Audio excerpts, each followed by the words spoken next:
Bienvenue sur ma chaîne YouTube. Aujourd'hui, ce sera une petite diapo assez courte. L'idée, c'est de vous montrer comment j'ai placé cet élément d'encart qu'on voit noir et bleu avec l'icône de LibreOffice Impress et son titre, 36 transitions. Comment j'ai fait pour le mettre sur 94 diapos. C'est l'objet de cette vidéo. Si vous trouvez mes explications intéressantes, je vous remercie de mettre un pouce vers le haut et de me laisser un commentaire. Et sur ce, je vous souhaite un bon visionnage.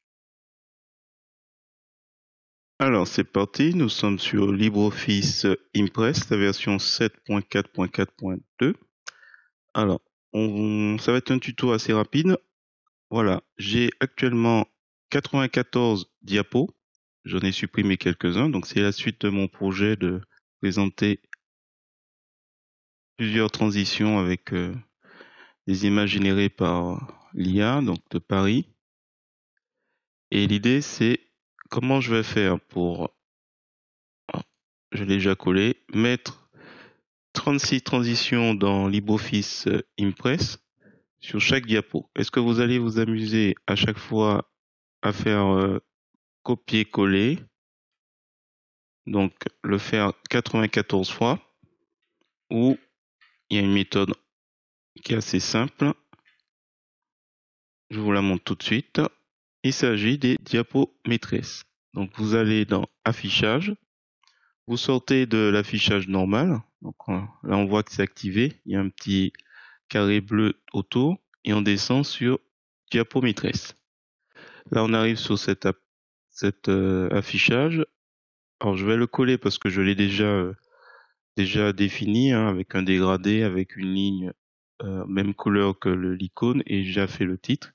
Il n'y a rien de particulier. Alors si jamais ça gêne, on va réduire un petit peu sur le côté.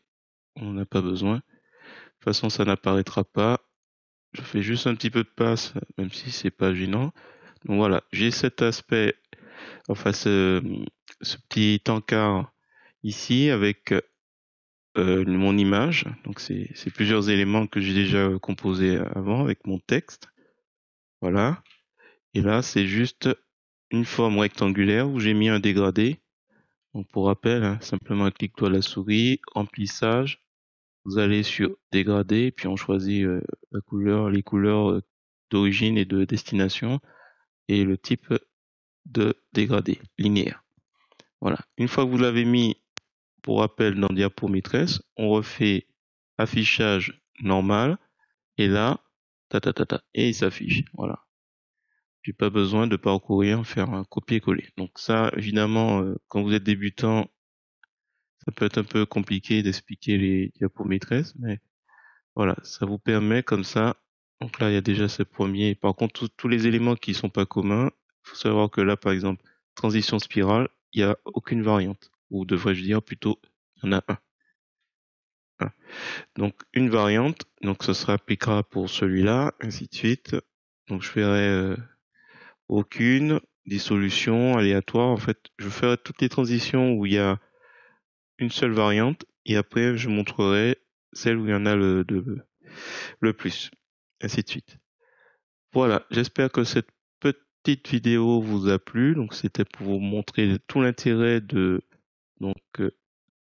diapo maîtresse. Mettre un élément, on peut faire la même chose pour notamment les numéros de diapo. On verra sans doute ça plus loin dans le projet. Pour l'instant, là, je vais m'atteler à mettre les transitions, à mettre le nombre de variantes, ainsi de suite. Et donc, sur ce, je vous dis à bientôt pour d'autres tutos.